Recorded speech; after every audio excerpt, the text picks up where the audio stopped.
বন্ধুরা আজকে আবার চলে আসলাম নতুন একটা রেসিপি নিয়ে। হাঁসের মাংস আজকে রান্না করে দেখাবো, কোনো রকম গন্ধ ছাড়াই হাঁসের মাংস রান্না। Welcome to my page. চলো প্রথমে আমরা আজকে মাংস রান্নাটা শুরু করার জন্য প্রিপারেশন করে নেই। মাংস হালকা গরম পানি দিয়ে ফার্স্টে ধুয়ে নিব, তাহলে মাংসের যে একটা কটু গন্ধ সেটা থাকবে না। এরপরে আমি 1 কাপের মতো পেঁয়াজ কুচি করে নেব এবং সেই সাথে আদা কেটে নেব। একে একে আমি মশলাগুলো পেস্ট করে নিব। প্রথমে আমি একটা পাটায় কিছু জিরা, রসুন, আদা এবং শুকনা মরিচ পেস্ট করে নিব। চাইলেও তোমরা ব্লেন্ডারে ব্লেন্ড করে নিতে পারো, কিন্তু আমার কাছে পাটার মশলার মাংসটা বেশি মজা হয়। আমি জানি না কেন আমার কাছে পাটার মশলা কি বলতেছি ভুলে গেছি, পাটা বাটা মশলাটা আমার কাছে বেশি মজা লাগে।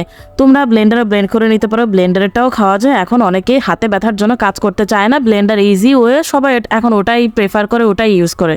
কিন্তু আমার কাছে পাটা মশলা ভালো লাগে, আমার হাতে অনেক জোর, এই জন্য আমি সবসময় পাটায় মশলাই করে আমি খাই। তাহলে তোমরা সবসময় আমার রেসিপি ফলো করে তোমরা দেখতে পারবা আমি বেশিরভাগ রান্না পাটার মশলা দিয়েই করে থাকি। এরপরে আমি একে একে কড়াইতে তেল দিয়ে দিব, মাংস, পেঁয়াজ কুচি, তেজপাতা, এলাচ, দারচিনি, গরম মশলা যা যা লাগে আর কি সব কিছু আমি টুকটাক দিয়ে দেবো। কালো বড় এলাচও আমি দিয়েছি, এর ভিতরে লবণ হলুদ দিয়ে আর সে পাটায় বাটার স্পেশাল মশলাটা আমি এখানে দিয়ে সুন্দর মতো করে মেখে নিব। মেখে নেওয়ার পরে আমি এটাকে নাড়াচাড়া দিয়ে ঢাকনা দিয়ে ঢেকে রেখে দেব। তোমরা মাটির চুলা কখনো হাঁসের মাংস রান্না করে খেয়ে দেখেছো? অস্থির, মাশাল্লাহ, যে কোনোদিন খায় নাই সে তো এটার মর্ম বুঝবেই না। যদি কখনো গ্রামের বাড়িতে যাও, নানা দাদের বাড়ি অনেকেরই থাকে, অনেকের আবার থাকেও না, তাদের জন্য আমি সরি। কিন্তু তোমরা চাইলে একবার হলেও মাটির চুলায় মাংস রান্নাটা ট্রাই করে দেখবা। আমাদের বাসার ছাদে একটা মাটির চুলা আছে, আমার আম্মু মাঝে মধ্যে আমাদেরকে রান্না করে খাওয়ায়। মাশাল্লাহ, মায়ের হাতের রান্না কোনো কুক শেফ, যত বড় শেফ হোক না কেন, তাদের সাথে তুলনা দেওয়া চলবে না। এই পর্যায়ে আমি মাংসের যখন পানিটা শুকিয়ে আসবে তখন আমি গরম পানি দিয়ে দেব। মাংস যেহেতু শক্ত হয় হাঁসের মাংসটা, তোমরা চাইবে সবসময়ের জন্য গরম পানিটা দেওয়ার জন্য, কারণ গরম পানি দিলে হয় কি হাঁসের মাংসটা খুব তাড়াতাড়ি দ্রুত সিদ্ধ হয়ে যায়। এবং মাংস একটু বেশি করে নাড়াচাড়া দেওয়ার চেষ্টা করবে, কারণ যত তুমি নাড়বে মাংসের ভিতরে তত মশলাটা যাবে, মাংসটা ভালো মতো কুকড হবে, মাংসটা খেতেও তখন বেশি মজা হবে। যারা হাতে ব্যথা নিয়ে আসবা রান্নাঘরে তাদের জন্য বলবো এই রান্নাটা না, কারণ হাঁসের মাংস হচ্ছে প্রচুর পরিমাণে নাড়তে হয়। যে নাড়তে পারবে সেই হাঁসের মাংস তার জন্য পারফেক্ট। যে নাড়তে পারবে না হাঁসের মাংস, সে যদি খেতে বলে যে ভালো হয় নাই, আমার কিছুই করার নাই, কারণ মাংসে যত নাড়বা সেই মাংসের স্বাদ তত বেশি হবে। দেখতে পারছো আমার মাংসের কালার?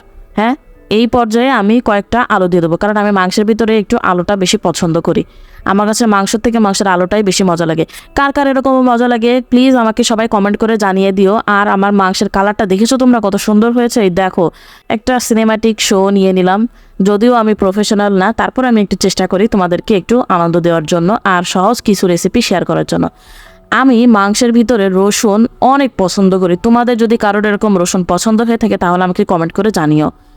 এরপর আমি একটা কড়াইতে বাগার তৈরি করে নেব। পেঁয়াজ, রসুন আর অল্প একটু জিরা দিয়ে আমি বাগারটা তৈরি করে নেব। পেঁয়াজ যখন বাদামি হয়ে আসবে তখন আমি এই মাংসের ভিতরে বাগারটা ঢেলে দিব। এই বাগারটা দেওয়ার কারণে হাঁসের মাংসে এত সুন্দর ঘ্রাণ হয়, মাংসের যে একটা কটু গন্ধ থাকে সেটা আর কখনোই থাকবে না। মাংসের কালারটাও চেঞ্জ হয়ে যায় শুধুমাত্র এই বাগার দেওয়ার কারণে। যাদের নানি দাদি আছে তাদের কাছে জিজ্ঞাসা করতে পারো, তারা মাংসে রান্নার পরে যে বাগারটা দেয় কেন তারা দিত। আমার দাদিকে, আমার নানিকে আমি দেখেছি তারা এইভাবে মাংস রান্না করেছে। সবসময়ের জন্য তারা মাংস নামানোর আগে 5 থেকে 10 মিনিট আগে তারা এই সুন্দর মতো বাগারটা তৈরি করে মাংসের ভিতর দিয়ে দিয়েছে, যার জন্য মাংসটা খেতে এত এত এত মজা হতো। তোমরা দেখতেই পারতেছো কত মজা হয়েছে আমার মাংসের কালারটা দেখেই। এরকম ছোটোখাটো কুকিং টিপস পেতে আমার সাথে থাকো। আল্লাহ হাফেজ, আসসালামু আলাইকুম। আমার জন্য সকলে দোয়া করবে।